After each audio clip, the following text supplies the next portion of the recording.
यसु खुदा की जात का नक्श उसके जलाल का परताव है। यसु अव्वल और आखिर, इब्तदा और इंतहा, अल्फा और ओमेगा है। यसु कदीमुल अयाम है, वो अजली और अब्दी है, वो जो था, जो है और जो आने वाला है। यसु कायनात बनाने वाला और संभालने वाला अजली कलमा है। जब कुछ ना था यसु तब भी था, जब कुछ ना रहेगा यसु तब भी रहेगा। यसु कायनात की सबसे बड़ी हकीकत है। दुनिया की तारीख यसु के गिर्द घूमती है।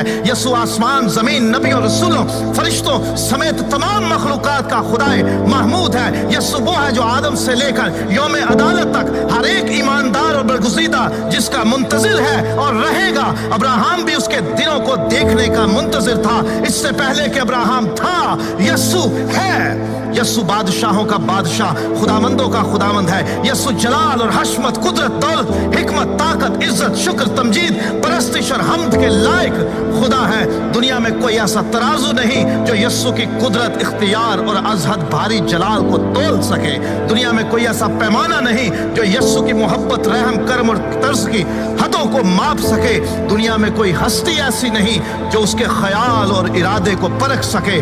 दुनिया में कोई नहीं जो उस पर गुनाह साबित कर सके। यसु खुदा का बेटा है, वो गुनाहगारों का निजात दहिंदा है। वो लासानी है, उसके जैसा ना कोई था, ना है और ना होगा। वो कमजोरों की ताकत, गरीब, यतीम और बेवा के हक का मुहाफिज है। यसु आजमाइश में फंसे हुओं का मुस्तैद मददगार है। वो तो आग की भट्टी में इलाहज़ादे की सूरत उतर जाता और बचा लेता है। वो बीमारों को शिफा देता, अंधों को आंखें देता, गूंगे बहरों को बोलने सुनने की ताकत देता, लंगड़ों को चलाता, मफलूजों को बहाल करता, बदरूहों को निकालता, कोरियों को पाक करता और मुर्दे जिंदा करता है। वो कहे तो पानी में बन जाता है, वो हुक्म दे तो समुंदर, तूफान, आंधियां थम जाते हैं। वो कहे तो दरख्त और पहाड़ जगह छोड़ दे। वो गुनाहगारों को मुआफ करता, वो कैदियों को आजाद करता, वो हिकमत का चश्मा, वो निजात का दरवाजा, वो जिंदगी की रोटी, वो जिंदगी का पानी, वो दुनिया का बदी नूर, वो राह, हक और जिंदगी है। कयामत और जिंदगी वो है। अच्छा चरवाहा वो है जो भेड़ों के लिए अपनी जान देता है। वो अजीब मुशीर, खुदा कादर, अब्दियत का बाप और सलामती का शहजादा है। उसके कहने बल्कि इरादा कर लेने से सब कुछ हो जाता है। उसका जुआ हल्का और मुलायम है, कोई उसका मुकाबला नहीं कर सकता। कोई उसका वजूद, उसका ख्याल और उसका नक्श मिटा नहीं सकता। उसे कायम रहने के लिए किसी की जरूरत नहीं, लेकिन कायनात उसके बगैर कायम नहीं रह सकती। हेरोदीस उसे मार ना सका, फरीसी उसका मुकाबला न कर सके, पिलातूस उसमें जुर्म न पा सका, मौत और कब्र उस पर गालिब न रह सके। वो मर गया था, मौत और कब्र पर फतह पाकर जी उठा। उसने इब्लीस के सर को कुचला और उसके कामों को मिटाया। वही है जो सबको आखिरी दिन फिर जिंदा करेगा।